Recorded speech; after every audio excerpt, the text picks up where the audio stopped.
Bonjour à toutes et à tous, bienvenue dans cette vidéo formation où je vais parler des mises en forme conditionnelles dans Excel. Alors je profite aussi de cette vidéo pour vous préciser de la création d'une nouvelle chaîne qui s'appelle Naël Veritas. Je crois que vous avez le lien ici ou éventuellement je mettrai le lien dans la description. Donc celle-ci consistera à discuter c'est plutôt une chaîne réaction sur l'actualité du moment, l'économie, etc. Donc je vous invite réellement à aller visiter cette chaîne et à vous abonner au même titre que si vous êtes nouveau dans cette chaîne de formation. N'hésitez surtout pas à vous abonner, à cliquer surtout sur la cloche. Ça favorise vraiment le référencement sur YouTube si vous souhaitez bien sûr recevoir les vidéos à venir. Allez, à tout de suite.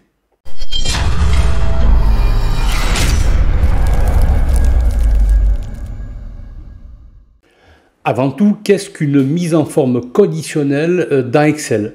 La mise en forme conditionnelle, elle facilite en fait la mise en évidence de certaines valeurs ou l'identification de cellules particulières. Elle modifie l'apparence d'une plage de cellules en fonction d'une condition ou d'un critère.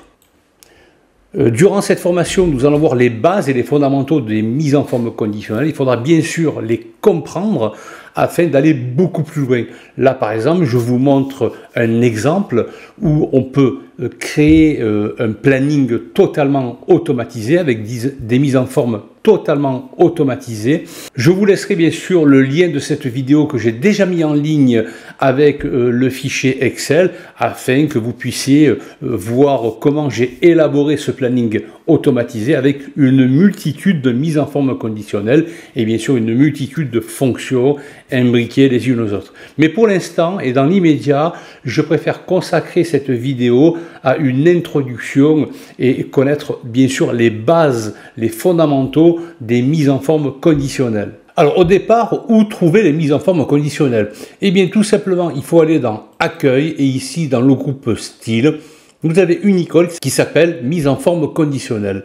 En cliquant sur la petite flèche, la petite toupie, vous avez une multitude de mises en forme conditionnelles. Nous ne pourrons bien sûr pas toutes les étudier, il y en a tellement, mais je vais vous donner quelques exemples afin que vous puissiez assimiler la mise en forme conditionnelle. Alors là, par exemple, j'ai une plage de données avec une liste déroulante. Si je souhaite, par exemple, mettre en exergue les valeurs supérieures à 0 via une mise en forme conditionnelle que nous appelons barre de données, pardon. Alors soit j'ai une couleur dégradée, et là nous avons un aperçu, soit je peux avoir un remplissage uni. Donc si je clique dessus, cela me permet finalement d'avoir des barres de données de couleur verte pour les valeurs bien sûr positives. Et l'importance de la barre de données est d'autant plus importante que la valeur est importante. Et pour les valeurs négatives, j'ai une couleur rouge. Alors pourquoi on dit mise en forme conditionnelle? Parce que si je change le commercial via cette liste déroulante, voilà, cela se met à jour selon la condition automatiquement. Alors on peut bien sûr constater qu'avec ce type de présentation, le visuel est beaucoup plus parlant que lorsque nous faisons des recherches. Par exemple, si je cherche la valeur la plus importante, je peux facilement voir que la valeur la plus importante se trouve dans la cellule C14. Si je souhaite à présent effacer la règle ou les règles de ma mise en forme conditionnelle, il suffit d'aller dans Accueil, ici mise en forme conditionnelle, et là effacer les règles. Alors si vous avez sélectionné les cellules concernées, vous pourriez très facilement aller dans effacer les règles des cellules sélectionnées. Moi, comme je n'ai pas sélectionné au préalable les cellules, je peux effacer les règles de la feuille entière. Alors bien sûr, ici, vous avez d'autres possibilités, mais nous le verrons plus tard. Je pourrais passer par une autre mise en forme conditionnelle. Par exemple, je souhaiterais colorier d'une couleur bien précise toutes les valeurs supérieures à 0. Donc je vais au préalable sélectionner cette plage de données. aller dans accueil, et ici mise en forme conditionnelle, je pourrais passer bien sûr par règle de mise en surbrillance supérieure à, et ici 0. Par défaut, donc il y a deux conditions, par défaut, donc je mets bien sûr ma règle, et ici avec quel type de remplissage. Donc là par défaut il me met remplissage rouge clair avec texte rouge foncé, mais rien ne m'empêche de personnaliser ou de prendre une autre couleur. Là par exemple je vais aller dans format personnalisé. Donc en remplissage, je pourrais dire voilà, mets-moi du vert. Et en police, je vais lui dire par exemple ici, mets-moi une couleur blanche. Je clique sur OK et de nouveau sur OK.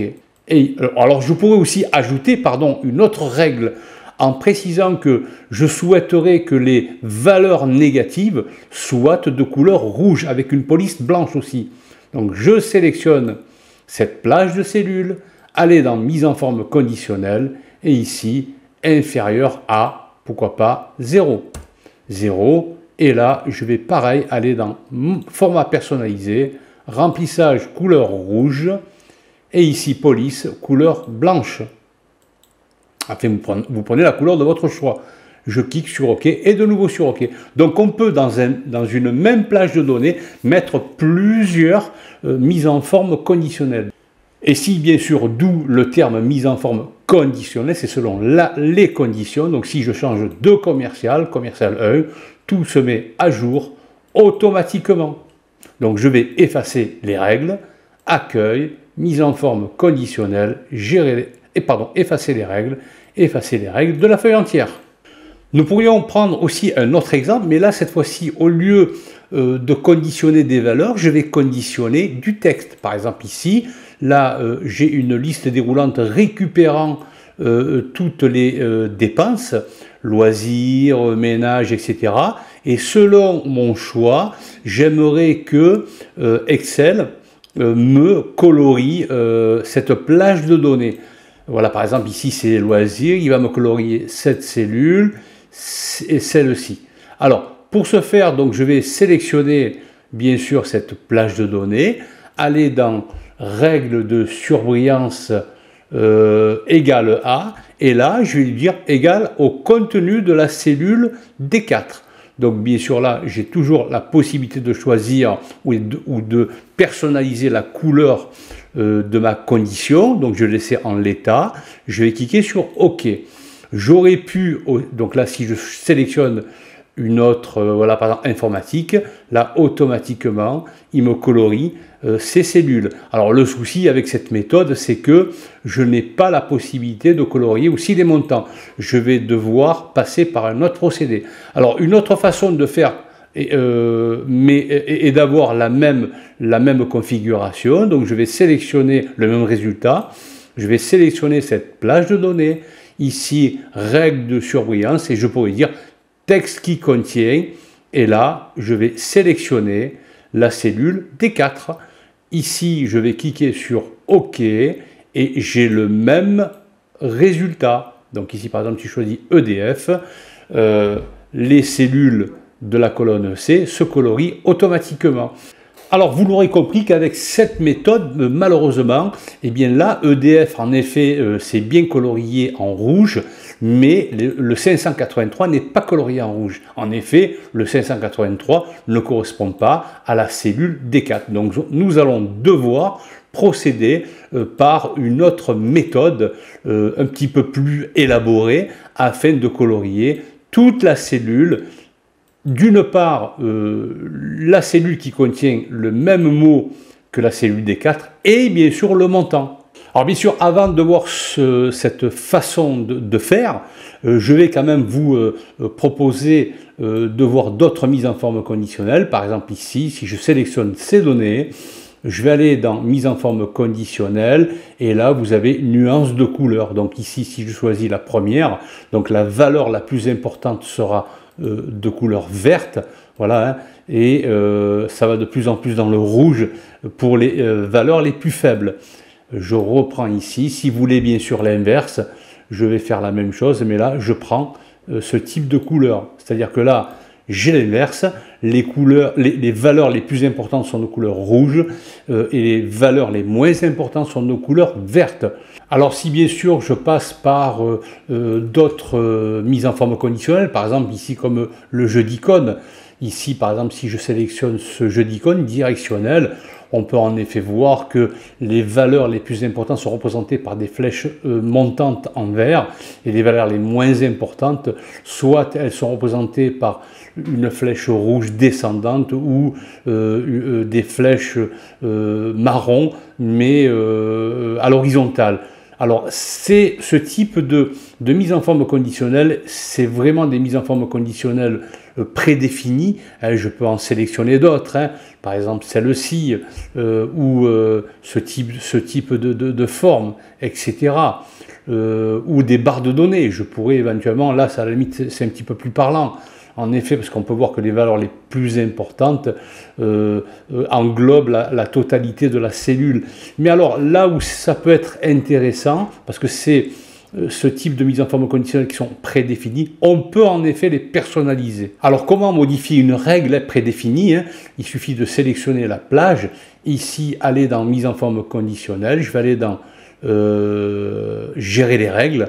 Et là, je peux voir la mise en forme conditionnelle de jeu d'icônes existant. Alors pour le modifier, il faut que j'aille dans modifier la règle. Donc une boîte de dialogue apparaît. Alors on peut d'ores et déjà s'apercevoir que les règles prédéfinies sont modifiables. En effet, je peux avoir la main, donc c'est ce que je vais faire bien sûr. Alors moi par exemple, j'aimerais personnaliser de la façon suivante, c'est tout ce qui est supérieur ou égal à 500, j'aimerais voir une flèche verte, et tout ce qui est bien sûr inférieur à 500, j'aimerais voir une flèche rouge. Donc pour ce faire là, déjà en type, ce n'est pas des pourcentages que j'ai dans la colonne D, mais bien des nombres. Donc ici, je vais mettre tout ce qui est supérieur ou égal à 500. Je souhaite avoir une couleur verte, donc elle y est, et là, nombre, tout ce qui est inférieur à 500, je souhaite changer et mettre, par exemple, une flèche rouge. Donc si je clique sur OK, je vais faire appliquer, et de nouveau sur OK, on peut voir que tout ce qui est en effet supérieur à 500, j'ai bien une flèche verte, et tout ce qui est inférieur à 500, j'ai une flèche rouge. Voilà, on peut, pour les jeux d'icônes mis en forme conditionnelle prédéfinis, les personnaliser totalement. Donc pour l'instant, effaçons toutes les règles de la feuille entière, comme tout à l'heure, et nous allons à présent travailler sur personnaliser les mises en forme conditionnelles. Alors je vous avouerai que moi, lorsque je travaille sur des mises en forme conditionnelles personnalisées, je passe plutôt par ici, mise en forme conditionnelle, nouvelles règles. Alors, les premières, juste avant la dernière, utiliser une formule, c'est ce qu'on a déjà vu initialement. Alors, moi, j'utilise plutôt des formules. Alors, tout à l'heure, je vous ai montré un planning, je vais un petit peu vous en parler par la suite. Là, avec cette option, utiliser une formule pour déterminer pour quelle cellule le format sera appliqué.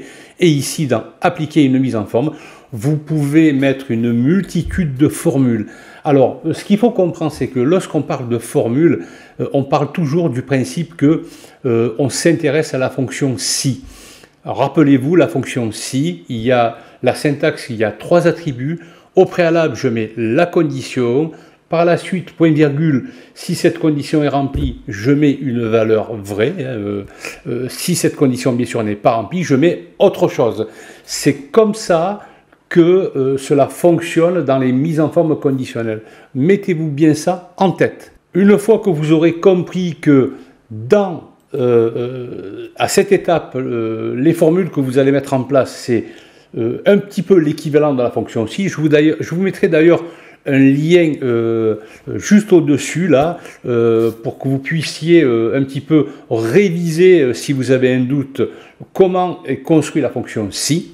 Et à partir de là, une fois que vous aurez maîtrisé cet aspect, vous pourrez faire ce que vous voulez avec les mises en forme conditionnelles. Alors pour matérialiser mes propos, je vais annuler ici, on va reprendre le premier exemple. Par exemple ici, je vais sélectionner cette plage de données et je souhaiterais avoir une couleur pour les cellules contenant une valeur supérieur à 0, par exemple. Donc là, je vais sélectionner. Ici, je vais aller dans mise en forme conditionnelle, nouvelle règle. Alors, je vais bien sûr utiliser une formule pour déterminer pour quelle cellule le format sera appliqué. Et souvenez-vous que c'est ici, il faut penser avec la fonction si. Donc si, vous n'avez pas besoin de mettre la fonction si. Hein.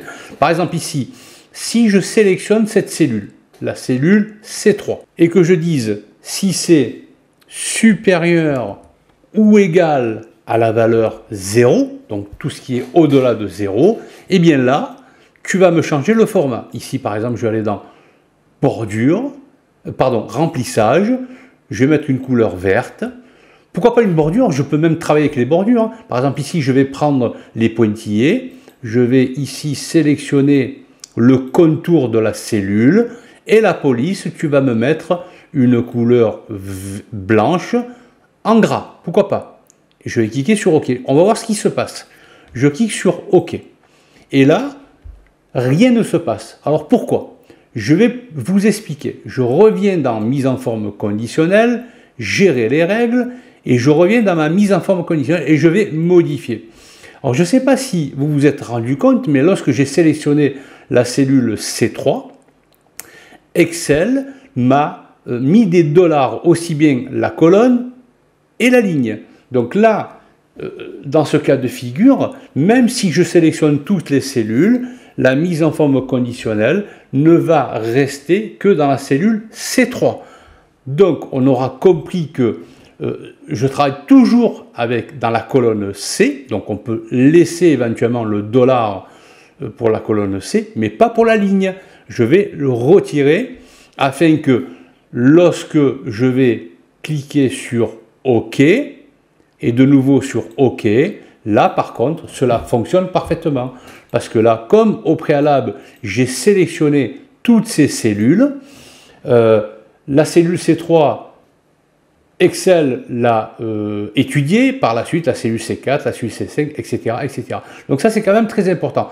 Par défaut, lorsque vous sélectionnez une cellule, et donc je reviens dans ma mise en forme conditionnelle, par défaut, lorsque je sélectionne la cellule C3, Excel bloque aussi bien la colonne que la ligne. C'est à vous à vérifier que certains paramètres, comme ici dans mon exemple, la ligne ne doit pas être bloquée.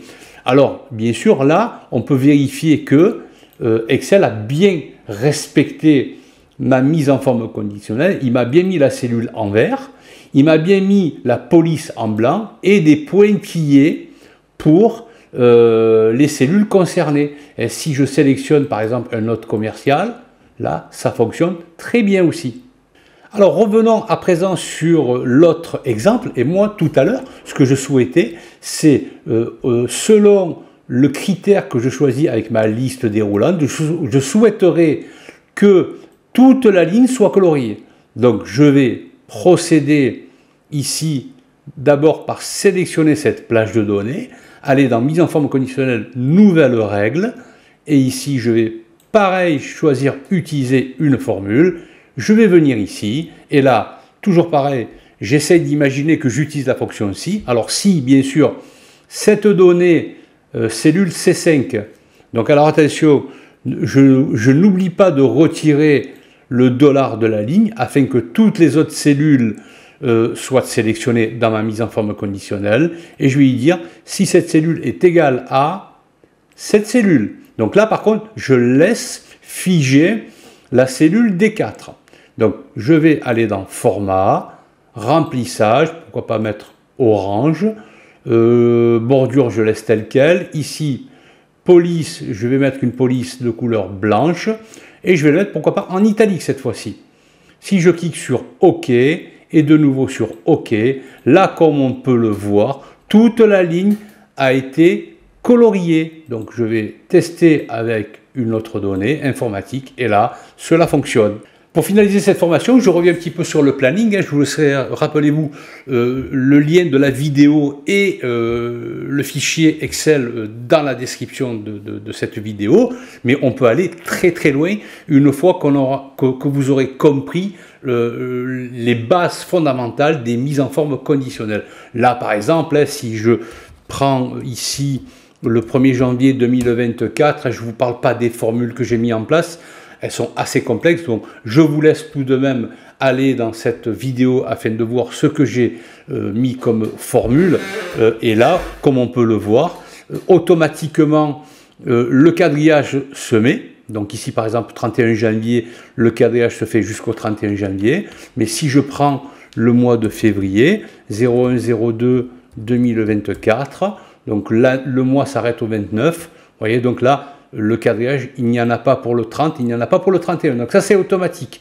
Donc ici, pareil, les jours fériés ont été mis en vert. Toute la sélection a été mise en vert. Et ici, lorsque le salarié travaille de telle à telle période, 01 par exemple, là nous sommes en février, 02 2024, au, je ne sais pas moi, par exemple, le 16-02 2024, les cellules se mettent en rouge automatiquement. Donc là, vous verrez, hein, dans accueil, mise en forme conditionnelle, gérer les règles, de la feuille de calcul. Voilà, donc là, il y a une multitude de mises en forme conditionnelle que j'avais mis en place. Voilà, donc donc là, j'ai mis des formules, hein, bien sûr, et je l'ai utilisé, je crois, à 100%, utiliser une formule pour déterminer pour quelle cellule le format sera appliqué.